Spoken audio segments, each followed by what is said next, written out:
La solitude de l'entrepreneur, c'est quelque chose qui touche beaucoup de coachs, beaucoup de thérapeutes. On a ce sentiment de traverser du désert. On est seul face à nous-mêmes, on est seul face à notre destin, on est seul face à nos résultats. Certaines fois, ce sont des choses qu'on peut vivre très mal. Donc dans cette vidéo, je te donne 4 clés qui vont t'aider si toi-même tu traverses ton désert, si toi-même tu te retrouves souvent seul, pour avancer, pour sortir de cette solitude de l'entrepreneur. Je te parle de tout ça précisément juste après le jingle.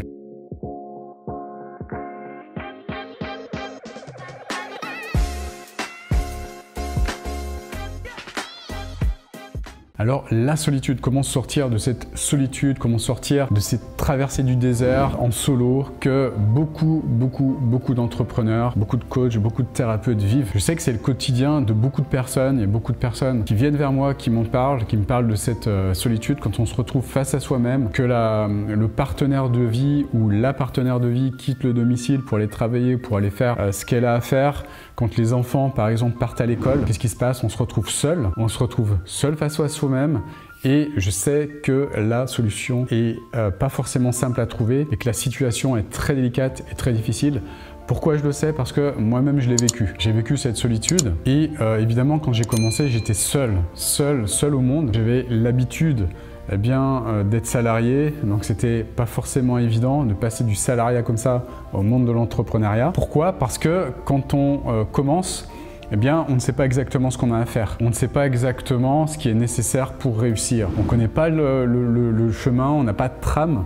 On n'a pas de trame magique et par conséquent, qu'est-ce qui se passe? On occupe ses journées comme on peut. À titre personnel, moi je faisais, quand j'ai fini ma formation de coach, j'ai passé une certification de coach professionnel. Bon, c'est pas ça qui m'a permis de trouver des clients, c'est sûr. Ça je le dis, j'explique dans plein de vidéos sur cette chaîne. D'ailleurs, abonne-toi à cette chaîne si c'est pas encore fait pour ne rien manquer de ce que je produis. Ce que je faisais à l'époque, c'est que je passais beaucoup de temps à créer un site internet. Pourquoi? J'étais intimement convaincu que c'était grâce à mon site internet que j'allais pouvoir trouver des clients. Donc, j'occupais mon temps à faire un site internet, j'essayais de le référencer, pourtant j'étais très bon dans le référencement internet, j'avais appris à le faire. Je me disais, quand mon site sera référencé, c'est-à-dire dans 6 mois, dans 6 mois, 1 an, ce sera magique parce que les clients vont venir à moi et ça va être trop bien. Etc.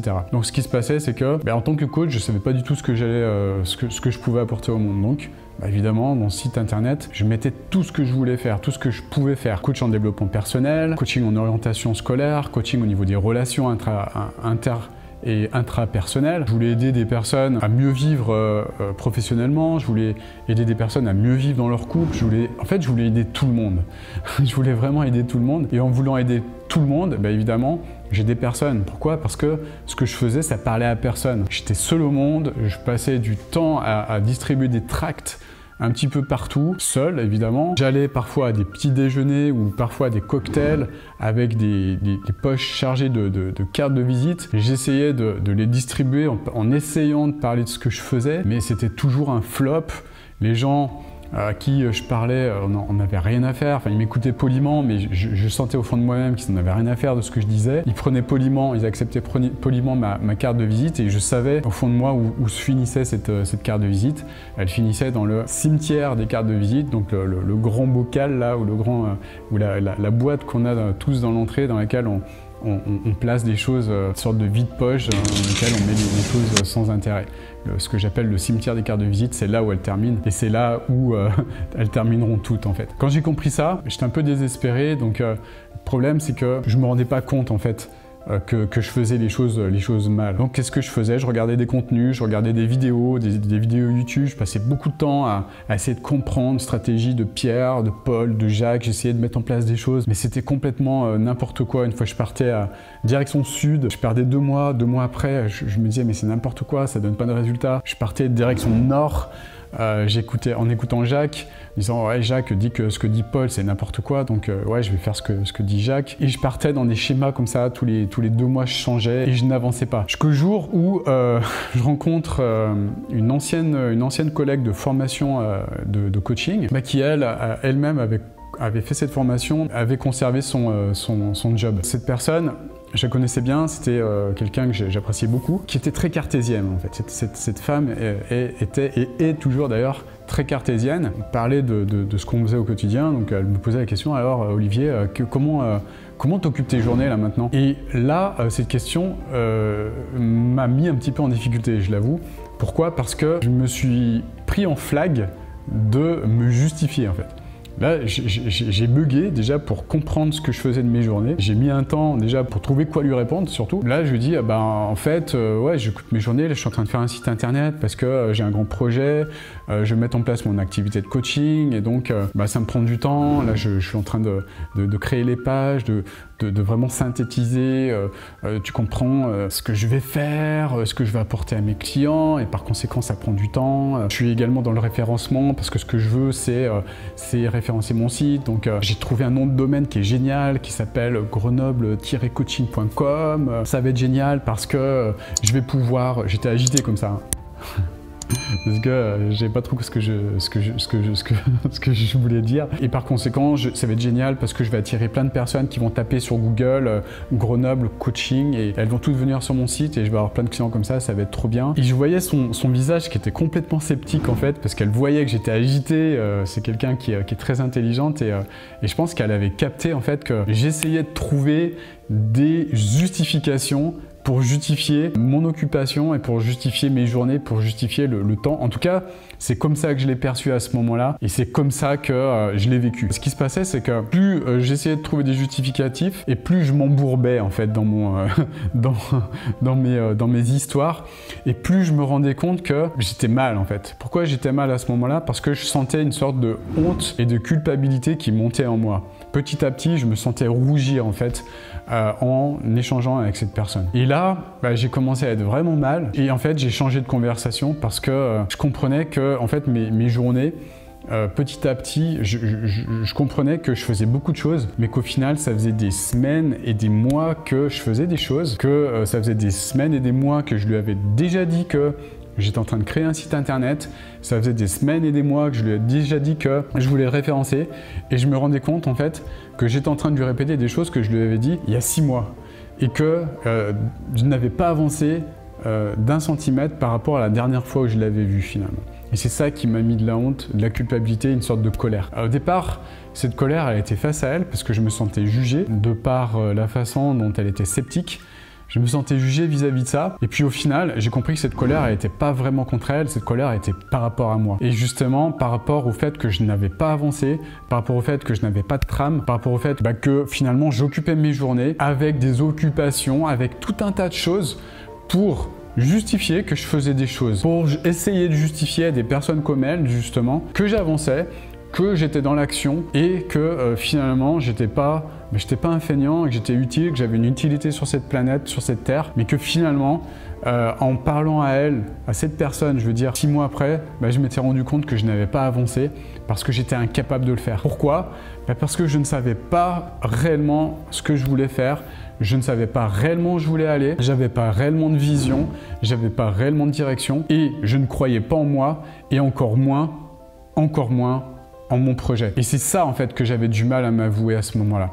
Et c'est cette baffe dans la gueule que j'ai pris inconsciemment en ayant cette conversation avec cet ami. Et ça m'a fait mal. Ça m'a fait mal parce que au départ, je l'ai très mal vécu. Maintenant, avec la distance, avec le recul, cette conversation, elle m'a beaucoup apporté. Et j'ai énormément de gratitude pour mon amie d'avoir eu cette conversation avec elle. Et j'ai énormément de gratitude qu'elle ne se soit pas laissée embarquer dans mon blabla, qu'elle ne soit pas laissée embarquer justement et qu'elle ait eu ce comportement sceptique vis-à-vis de mes propos et qu'elle m'ait fait prendre conscience en fait de mon bullshit, du bullshit que je me racontais et qu'au final, je passais mes journées dans cette solitude à combler cette solitude par de l'occupation et de l'occupation qui amenait mais rien que dalle en résultat. Donc merci à cet ami pour ça et parce que c'est ça qui m'a vraiment fait prendre conscience que de tout ça et que je perdais mon temps finalement à essayer d'occuper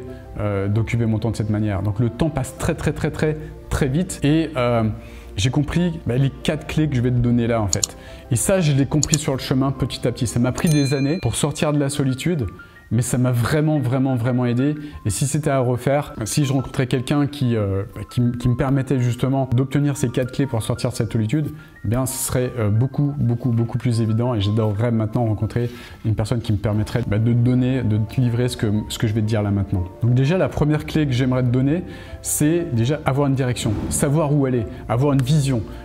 Qu'est-ce que tu veux faire de ta vie? Qu'est-ce que tu veux faire sur cette planète? Donc d'avoir cette direction justement pour comprendre où tu veux aller et qui tu veux aider, quel type de problème tu veux résoudre sur cette terre, sur cette planète. Comment tu veux te sentir au dernier jour de ta vie en ayant suivi cette direction finalement.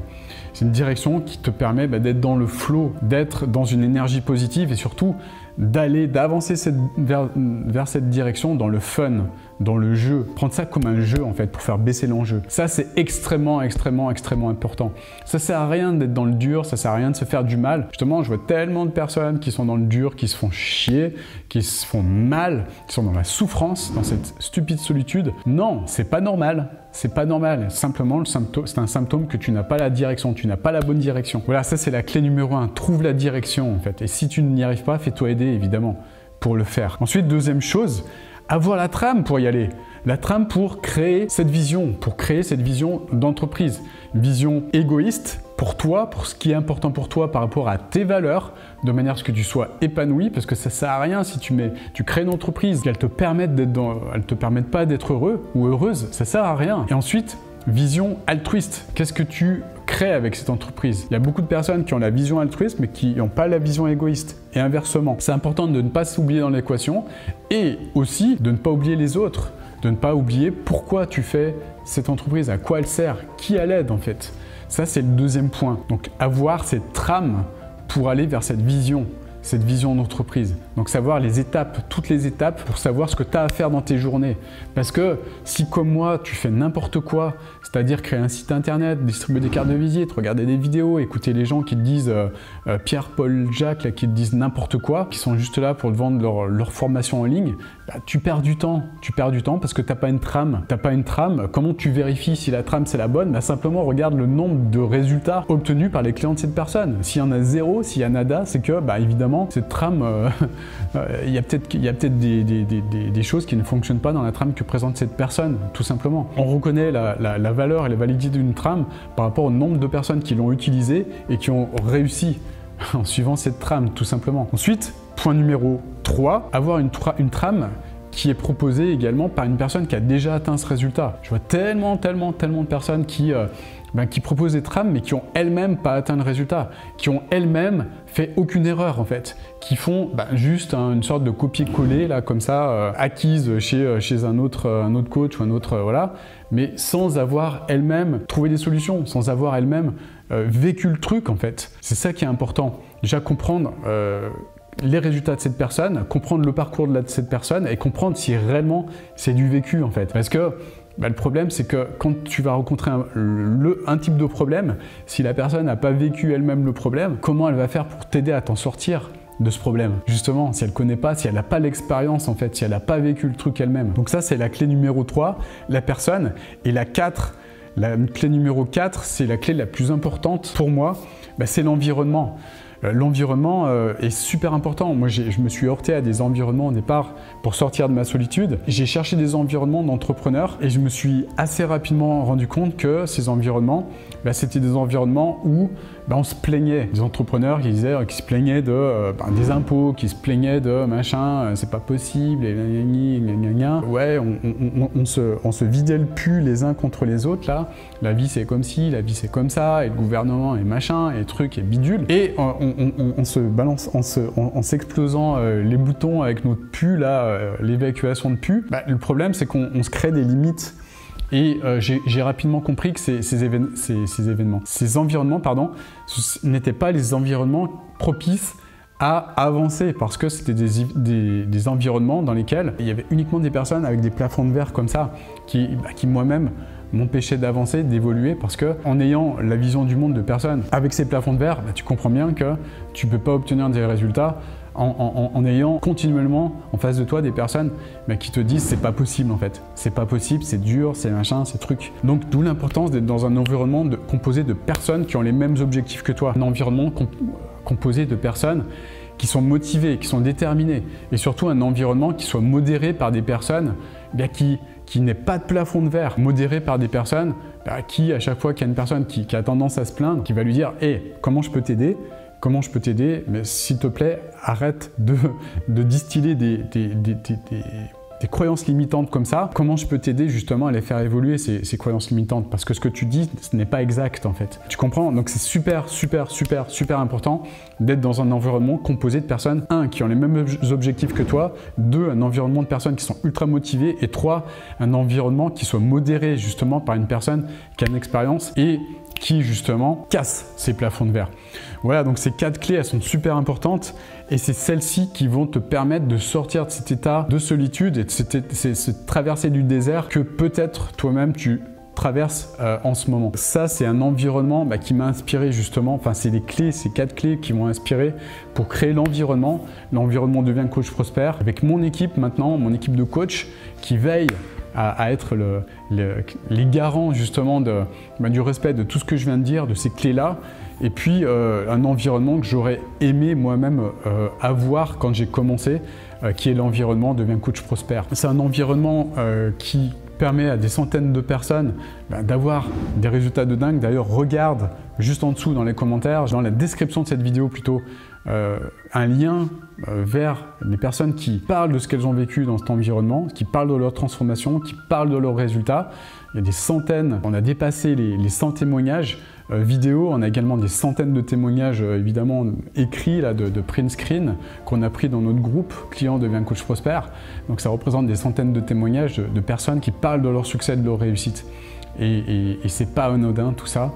Et c'est l'environnement que j'aurais aimé avoir quand j'ai commencé à me lancer. Voilà, donc pour résumer, pour sortir de la solitude, l'environnement est extrêmement important. Avoir une trame, avoir une vision, et puis avoir un référent, une personne qui elle-même a vécu les choses, réellement a vécu cette solitude et a obtenu des résultats en sortant de cette solitude. C'est les points qui sont extrêmement importants pour réussir et en sortir. Voilà, j'ai fini avec cette vidéo. J'espère qu'elle t'a apporté de la valeur. Si c'est le cas, grand like. Et puis, dernier point, j'ai créé pour toi une formation qui t'explique comment avoir des résultats cette semaine avec ton entreprise de coaching ou de thérapeute. Le lien est dans la description. Je t'invite à t'inscrire à cette formation si tu veux tout comprendre. Voilà, j'ai fini. Je te souhaite dans tous les cas une magnifique journée et je te dis à très bientôt pour une nouvelle vidéo.